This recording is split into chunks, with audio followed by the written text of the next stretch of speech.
Please be seated. Our first reading from Isaiah chapter 60, verses 1 through 6. Arise, shine, for our light has come, and the glory of the Lord has risen upon you. For darkness shall cover the earth, and thick darkness the people. But the Lord will arise upon you, and the glory will appear over you. Nations shall come to your light, and kings to the brightness of your dawn. Lift up your eyes and look around, then they all gather together. They come to you.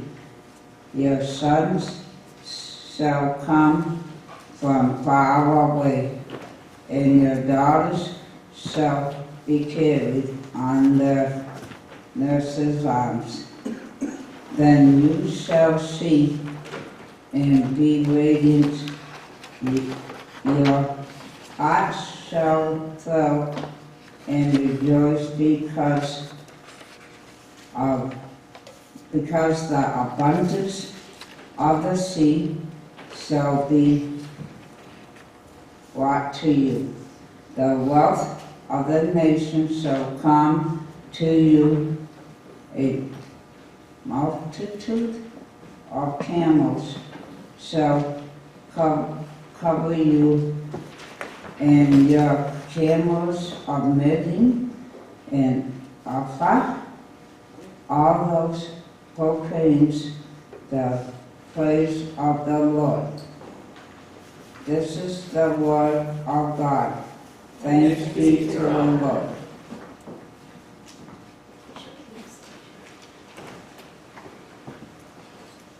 The second reading this morning comes from the Gospel according to Matthew, chapter 2, verses 1 through 12, and then 13 through 17 also in chapter 2. Sorry for that. A little tight. Is that weird? What does that sound? Can you make that stop? If I stand somewhere else, is that it? Okay. Did we get it? Yeah. I think we got it. Here we go. Matthew chapter 2.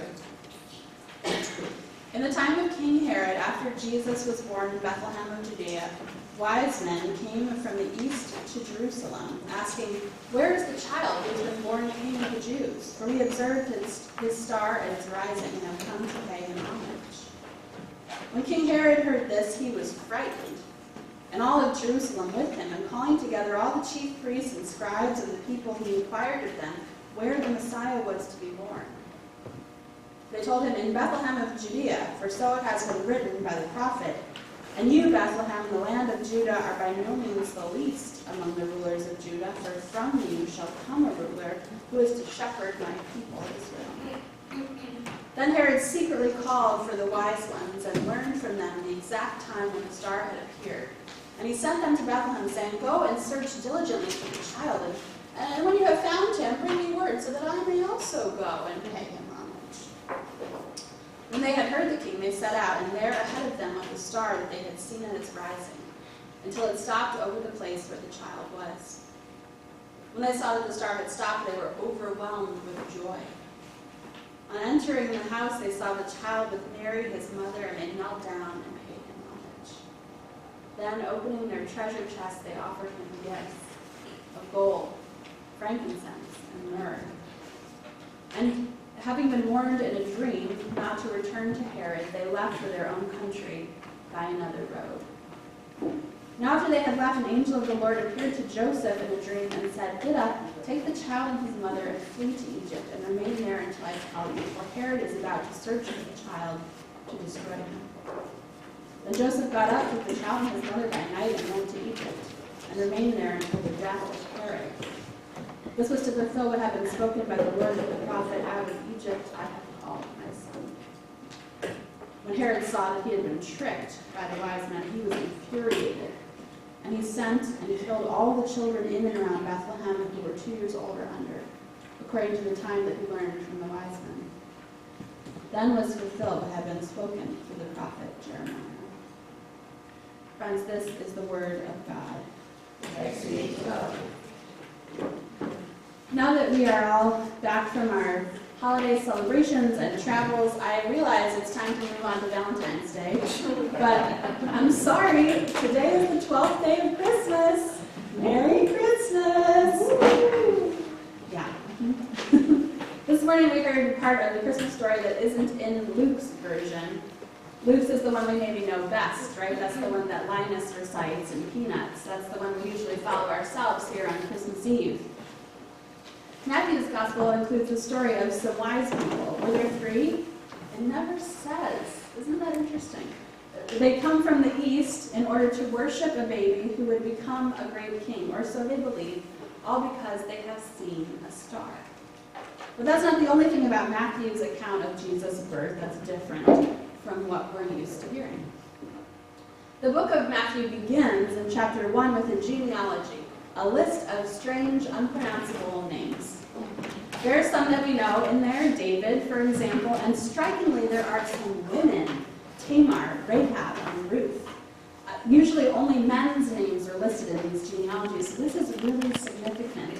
But even more significant than that is who these women were. Tamar tricked Judah into getting her pregnant. That's in Genesis 38, if you need some bedtime reading later. Great story. Rahab, of course, was a prostitute, and Ruth was a godless foreigner.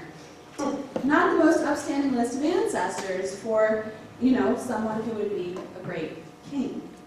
All these generations of men and these few women sprinkled in, they all lead up in the book of Matthew to Jesus, or at least to Joseph. Joseph barely utters a word in Luke's telling of Jesus' birth, right? He's there, it's kind of implied, he's like leading the donkey to Bethlehem, assisting his pregnant wife, but that's really about it. In Matthew, he gets his whole own storyline. So you remember in Luke, the story of Jesus' birth begins with Mary, with an angel appearing to her and telling her she's going to conceive a child who will be the Son of God. And she sings that beautiful song, about uplifting the poor and filling the hungry. Well, in Matthew, the story of Jesus' birth begins like this in verse 18. Now the birth of Jesus the Messiah took place in this way. When his mother Mary had been engaged to Joseph, but before they lived together, she was found to be with child from the Holy Spirit. Maybe you've thought about it, about what Joseph might have done or how it would have felt when he found out that Mary was pregnant. Matthew goes on to tell us that Joseph was actually a really good guy, and because of that, he was going to dismiss her quietly. He wasn't going to make a big scene or tell all his friends what had happened. He didn't want to shame her for being pregnant before they were married. But then an angel appears to him in a dream and tells Joseph, hey, you should probably stick this out.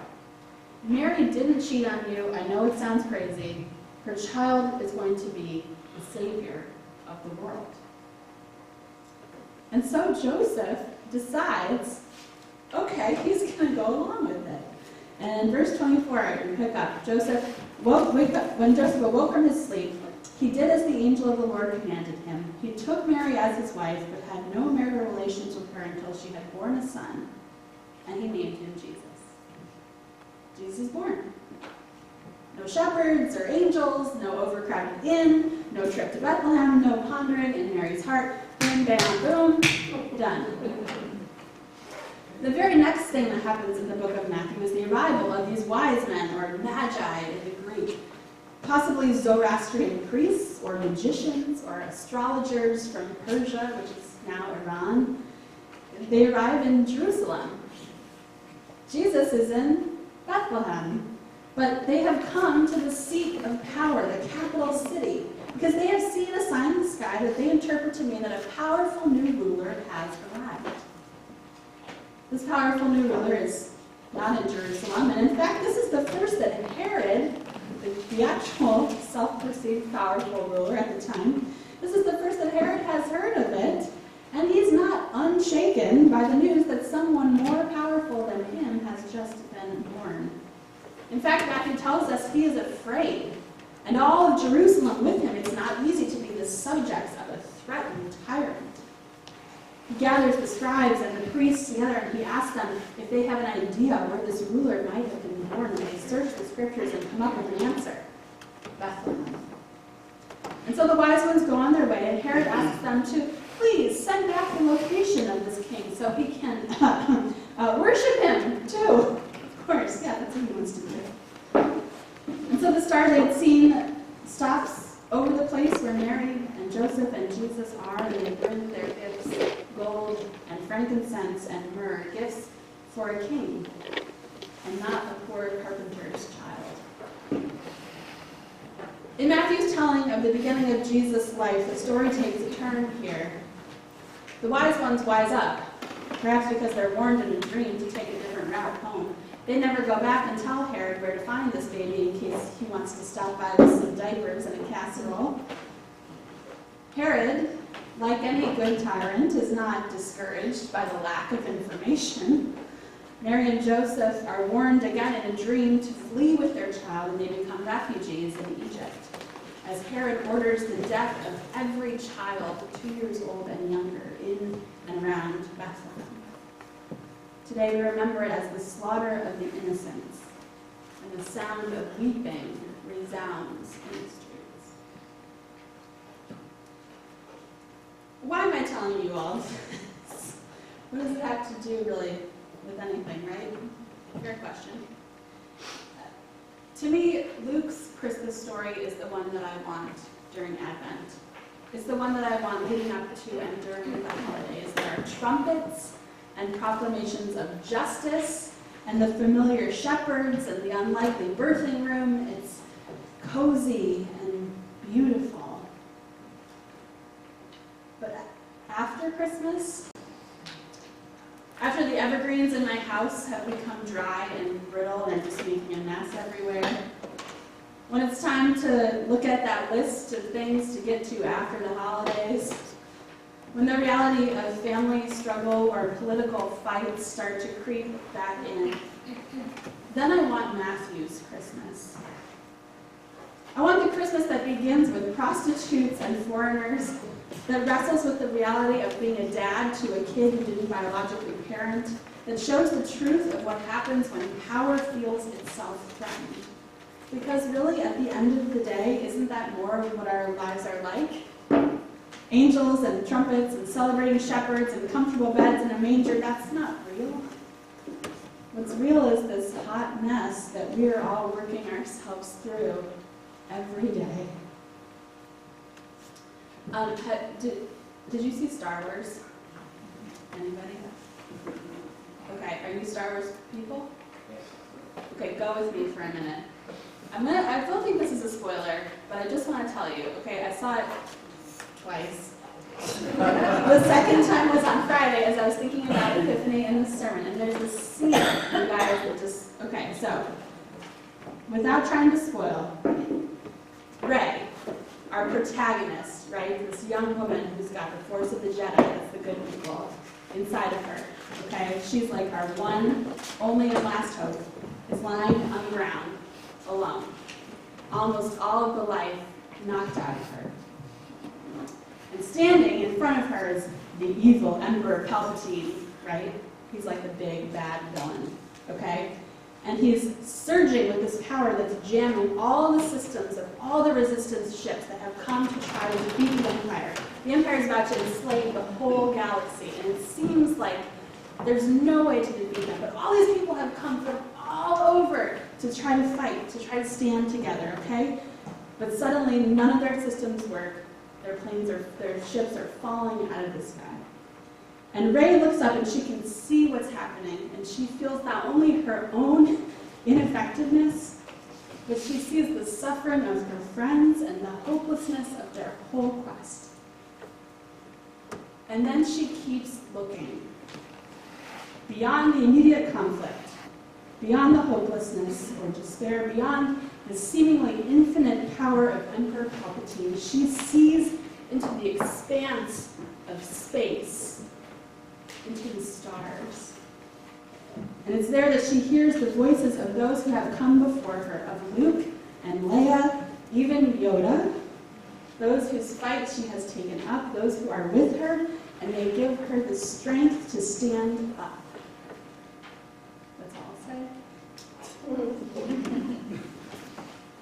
It just makes me think about those wise people, those magi who followed a star, who could see beyond the power of Herod's throne or the potentially shameful origins of Jesus' birth to find what was good and right and true and beautiful in the world. In the middle of a messy, complicated Christmas story, the light of this star cuts right through, revealing the truth, reorienting everyone who sees it to what really matters. So tomorrow in the church calendar is the day of Epiphany, the day that marks the arrival of those wise people at Jesus and Mary and Joseph's house. And Epiphany, I think, invites us all to take a breath, to take a minute to look up past the things that press in, the things that urge us to think they are the most important, to reorient ourselves, to focus our attention instead on a star that will guide our way.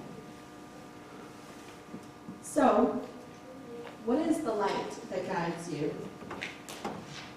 Like Ray, maybe it's the Force. Maybe it's something else. In your life, how do you find the light of Christ? Where does it shine?